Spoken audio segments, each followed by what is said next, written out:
Hello everyone. Today I'm going to present you a tutorial on topic clinical anatomy of the pleura. In this video, we would cover pleural effusion, sites of extension of pleura beyond the thoracic cage, referred pain of pleura, pleuritis, pleural tab also known as thoracocentesis and pneumothorax. So first is your pleural effusion. Effusion means what? Effusion means outflow, right? So what happens in pleural effusion is that there is excessive accumulation of the serous fluid. The normal value of serous fluid is 5 to 10 milliliters, right? So the normal value is 5 to 10 milliliters. But in pleural effusion, there is excessive accumulation of the serous fluid. Serous fluid has basically two major functions, that is your lubrication and providing surface tension, right? So it lubricates the lungs to initiate frictionless movement of the lungs during inspiration and expiration. So pleural effusion occurs due to inflammation of pleura in most of the cases, and what it causes is that it it leads to decreased expansion of the lung on the side of effusion. It means the affected side, let's say this is the normal side, right, and this is your affected side. So on the affected side, whenever the person would inspire, the thoracic cavity would enlarge, right, and lungs would enlarge, but the affected lung would not would not expand that much that of the normal lung, right? In comparison to the normal lung, the affected lung leads to decreased expansion due to pleural effusion. Okay, so clinically it is detected with decreased breath sounds, and there's dullness on the percussion. Percussion means striking, right? When the doctor would strike your affected area, there would be dullness of the sounds, right? And there would be obviously there would be decreased breath sounds on the affected area. This is your affected area, and when the doctor would tap it, there would be dullness of sound, and there would be decreased breath sounds, right? Okay, secondly, we have site of extension of the pleura beyond thoracic cage. So why we are studying these sites? These sites are clinically important during surgical procedures. So the pleura can be punctured at these sites, and therefore these sites are clinically important. So there are 5 sites where pleura can extend beyond the thoracic cage, right? First is your on either side of the root of the neck, that is your cervical pleura. I already told you that cervical pleura extends to your root of the neck, and it is an example, it is a subdivision of your parietal pleura. This we have studied in our previous video. And in the right xiphisternal angle. Xiphisternal angle, also known as subcostal angle, and it is approximately 68 degrees in your normal human beings. In pregnancy, it increases. And then on either side in the costovertebral angle. So, what is costovertebral angle? Costovertebral angle is the acute angle that is formed between your 12th rib and the vertebral column, right? The angle that is formed between your 12th rib and the vertebral column. Okay, so how 5 sides? 2 sides of cervical pleura, one of your right xiphisternal angle, and two on either side in the costovertebral angle. So total 5 sides. These 5 sides are clinically important because pleura can be punctured here during your surgical procedures. Okay. Then we have thirdly we have referred pain of pleura. So what is a referred pain?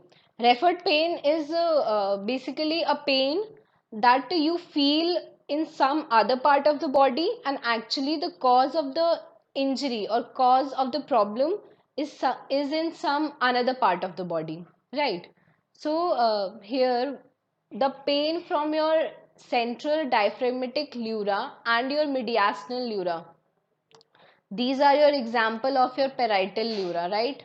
These both are your example of your parietal pleura. So the pain from these pleura are referred to the neck or shoulder through phrenic nerves. So phrenic nerve arises from your C3, C4 and C5, right? And these are supplying, phrenic nerve is supplying your pleura, right? And because the skin at these sites has same segmental supply means we are referring segments C3, C4 and C5 here. The common segments are C3, C4 and C5, right? So the pain the pain in your neck or shoulder has the same segmental the pain in your neck or shoulder through your phrenic nerve has the same segmental supply as that of your supraclavicular nerve. Supraclavicular nerve is also arising from the same segments, that is your C3 and C4 and C5, right? And phrenic nerve is also arising from your C3, C4, C5. So what happens is that when there is a pain in your diaphragmatic pleura and your mediastinal pleura, so it is referred to the neck or shoulder, which has also the same segmental supply. So your neck or shoulder is also supplied from your C3, C4 and C5. So therefore the pain from your pleura is referred to the neck or shoulder. I hope this is clear to you. The concept of the referred pain has already been discussed in your general anatomy. So I hope that you already know it. Okay. So coming to pleuritis. What is itis? What is meant by itis? Itis refers to inflammation. Pleuritis means inflammation of pleura. It is also known as pleuricy. So in pleuritis, there is inflammation of parietal pleura. We have two types of pleura, two layers of pleura, that is your visceral pleura and your parietal pleura. So in pleuritis, there is inflammation of your parietal pleura. So what are the symptoms? The person would feel pain when he or she would inhale or exhale, right? And the pain would radiate to the thoracic and abdominal walls as well. So what is the etiology? It is caused mostly by pulmonary tuberculosis, and there is accumulation of inflammatory exudate in the pleural cavity. So what is inflammatory exudate? What is meant by inflammatory exudate? Exudate is basically a fluid that seeps out of your blood vessel or any organ, especially in case of any inflammation, right? So here we have inflammation of parietal pleura, and as a result there's there is accumulation of the inflammatory exudate in the pleural cavity, which would cause friction between the two layers, that is your parietal and your visceral layer, whenever there is inspiration or expiration, whenever there is respiratory movements. So as a result of the friction, the pleural surface would become rough, right? It would become rough. There is accumulation of your exudate, and there is friction between the two layers, and as a result of friction there would be rubbing, there would be pleural rubbing, and the pleural rub can be heard with the stethoscope when the doctor would keep it on the surface of your chest wall during inspiration or expiration. The pleural rub can be heard, right? So okay, so when there is a collection of serous fluid in the pleural cavity, it is known as hydrothorax or pleural effusion, already discussed. When there is collection of air in the pleural cavity, it is known as pneumothorax. We'll discuss in the next slide. When there is collection of blood in the pleural cavity, it is known as hemothorax. When there is collection of pus in the pleural cavity, it is known as pyothorax, right? Okay, so we are going to discuss pneumothorax in this slide. Before starting this slide, you should be knowing what is emphysematous bullae. So emphysematous bullae, in emphysematous bullae there is damage to the alveoli which form large air spaces in lungs. So in emphysematous bullae there is formation of large air spaces, right? Because the alveoli is damaged. There is damage to the alveoli, right? These are your bronchioles and this is your alveoli. Let's say this is your alveoli.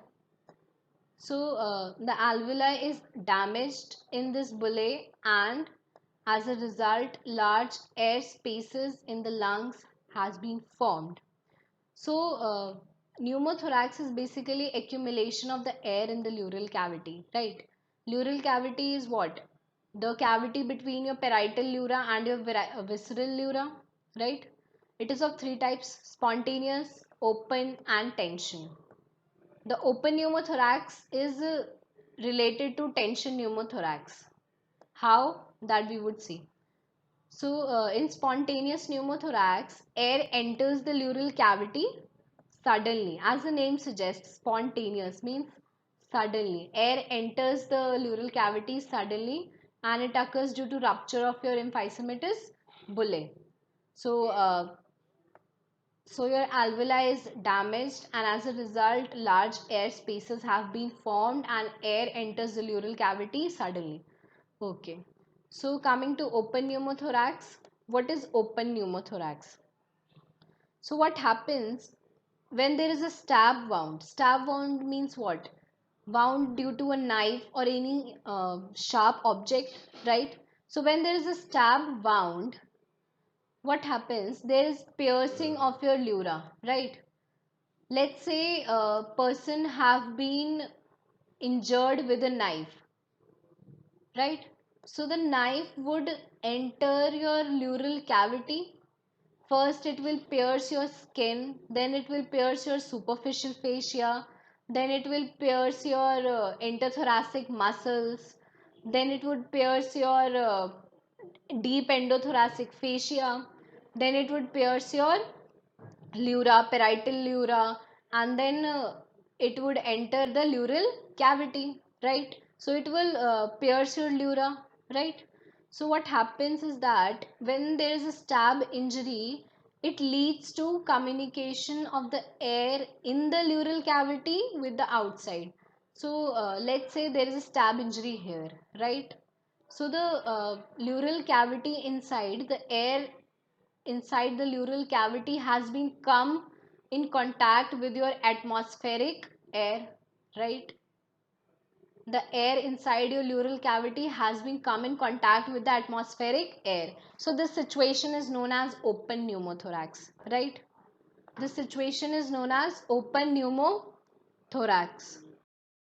So what happens sometimes as a result of open pneumothorax, sometimes the layer of the thoracic wall combines together. Sometimes the layer of the thoracic wall on the area which has been pierced, which has been stabbed, combined together and they form a valve, right? So what would happen? The air would enter from outside, but because of the presence of the valve, the air would not be able to go out.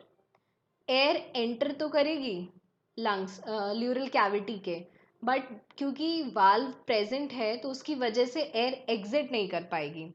So what happens in this situation? The pressure inside your pleural cavity would increase. Obviously the air is entering from your affected area, but it is not going out.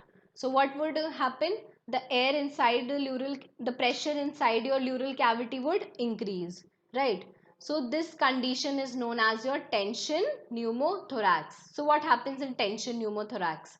There is collapse of your lung on the affected side. As you can see in this diagram, the lung, this is your affected side and the lung has been collapsed.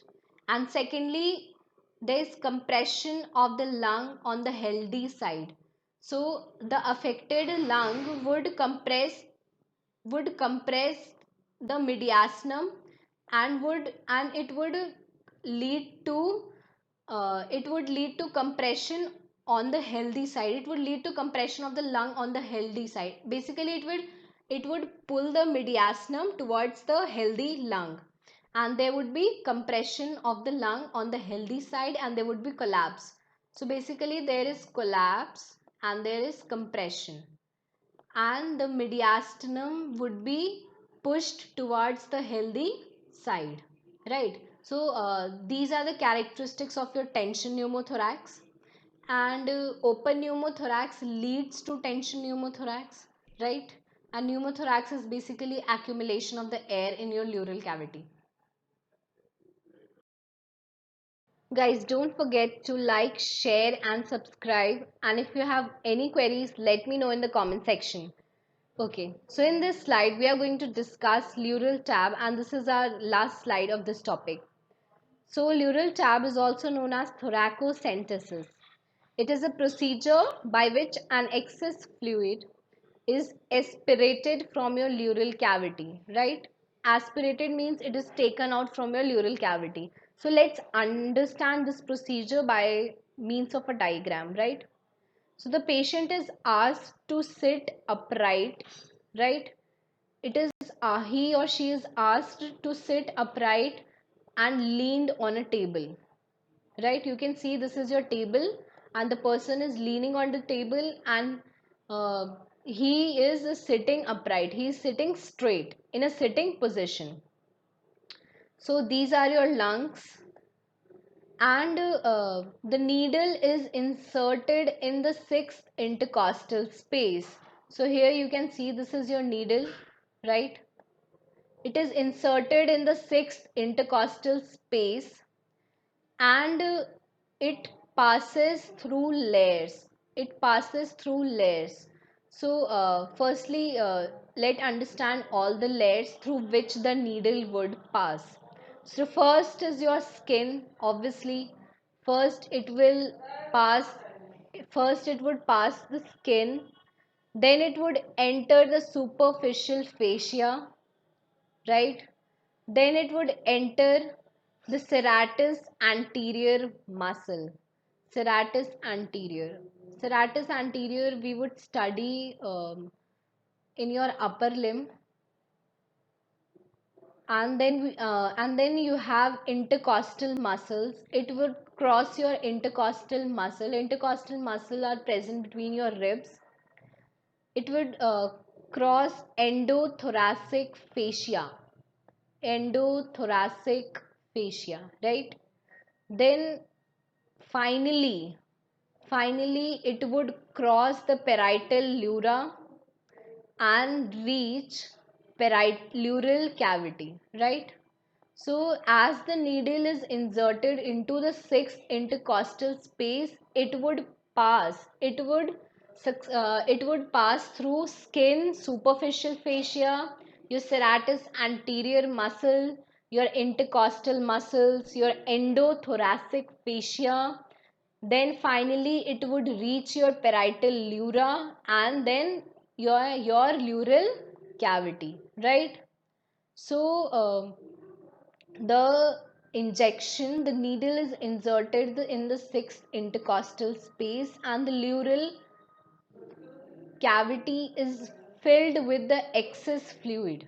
In this picture you can see this is the excess fluid from which the pleural cavity is filled, right?